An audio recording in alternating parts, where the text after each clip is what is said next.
This video is dedicated to adults, kids of all toxic parents.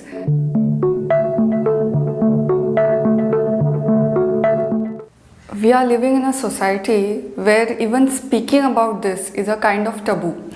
So I thought I'll make a video about this to share the conversation. Usually as kids, our parents have always had the importance.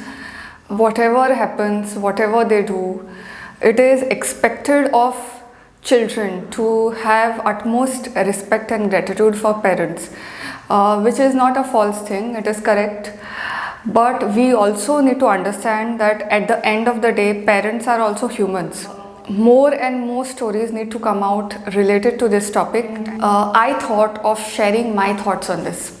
The term toxic parenting was first popularized by Dr. Suzanne Forward in her book The Toxic Parents, and she got this concept to the forefront. It is not that it was not being discussed earlier, but this particular book got this topic in the limelight. I am no psychologist, neither do I have any degree related to psychology, but I felt so we need to get this conversation started. That is how we are going to reach to a solution.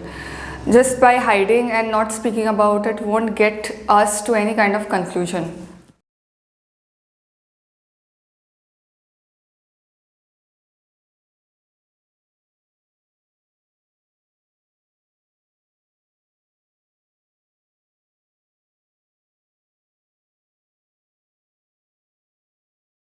There is no straight or clear definition for this, but there are few things which you can say they are the signs of a toxic parent. The first and foremost sign, no boundaries. Boundaries are important in any kind of relationship, not just your colleagues and you at workplace, but even in families. But when these boundaries are breached, these can lead to long-term effects. When a clearly stated no zone is there for the parent keep on crossing it, sometimes because they feel that they are entitled to do that because they are parents.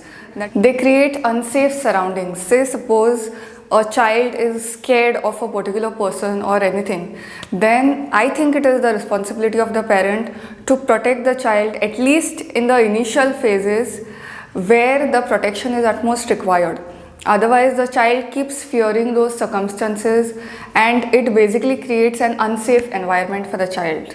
They refuse the children to grow. They have so much autonomy that sometimes they feel that if the child goes into the outside world, they will be exposed. Their values, their belief system will be exposed.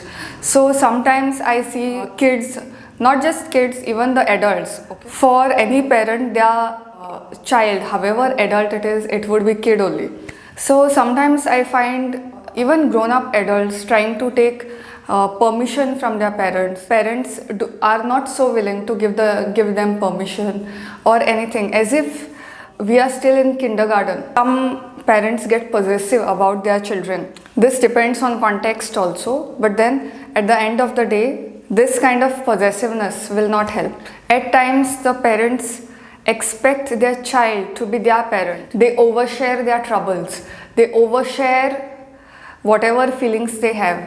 And since the child's age or their maturity is less, they are not able to comprehend it. And this creates further troubles. This creates steep insecurities, the kind of atmosphere that they get in their childhood that affects their well-being once they grow up. I've seen many parents getting so critical. Even if somebody gets a 90%, they will say, why you didn't get more? Maybe that kind of demotivation fuels success, but this creates deep-seated insecurity. Somewhere that seed of not being enough, not being confident enough, not having the self-esteem required to step into the world, it creates huge problems in future. We don't understand all these things when we are kids, but when you grow up, sometimes the child has such deep-seated resentment towards one of the parents or both the parents. You just cannot figure out where the things have gone wrong. Most often than not, it is the childhood neglect, the insecurities, the hypercritical parents that leads to such kind of judgments.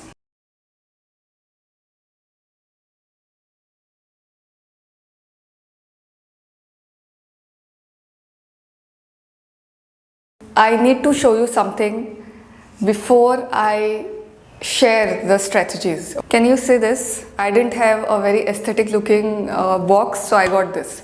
Now here, this is steel dabba. Consider this as a box, okay? What we do is generally, all our lives, we try to open this and try to see what is there in this.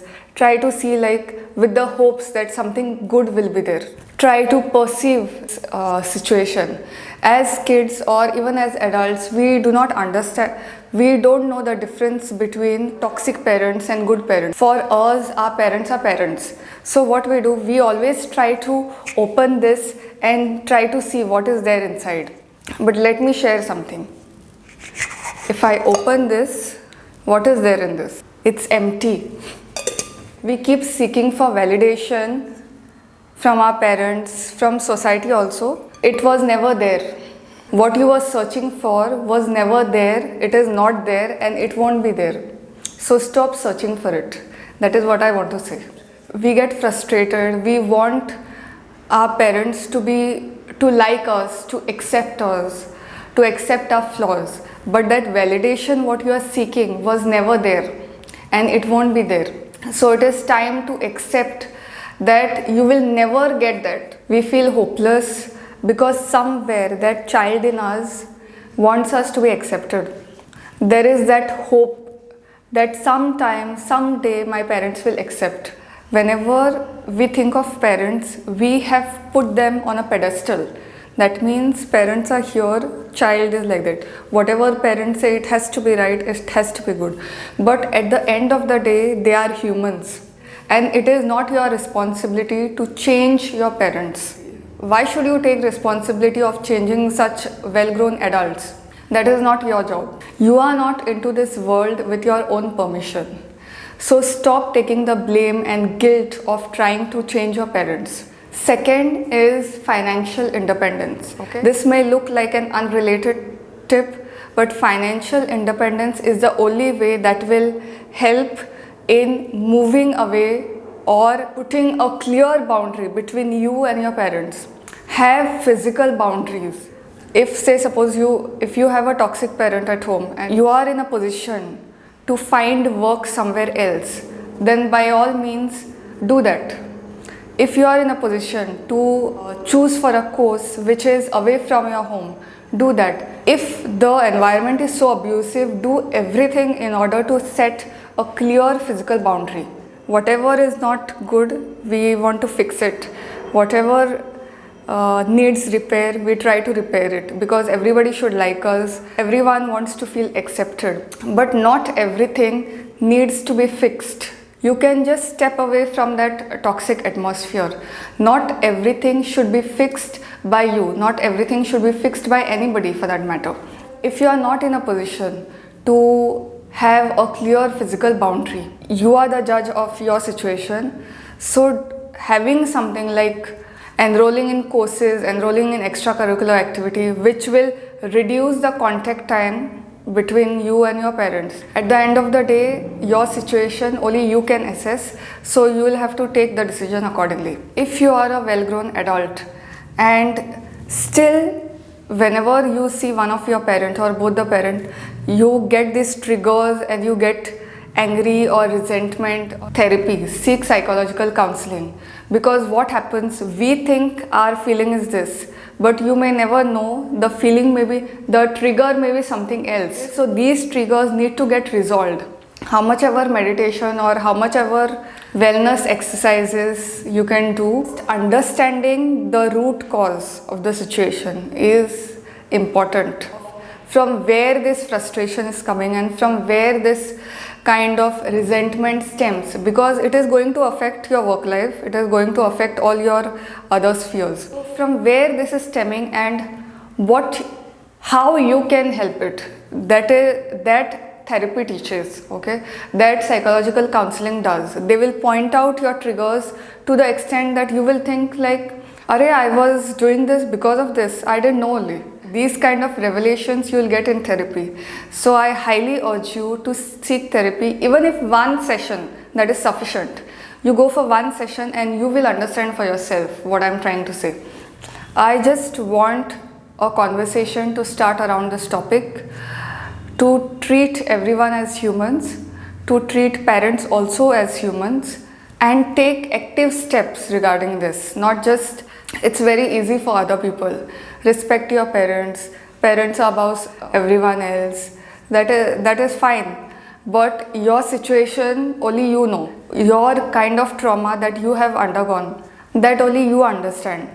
You take steps so that it restores your mental health to an extent that it won't come in way of you and whatever you want to accomplish.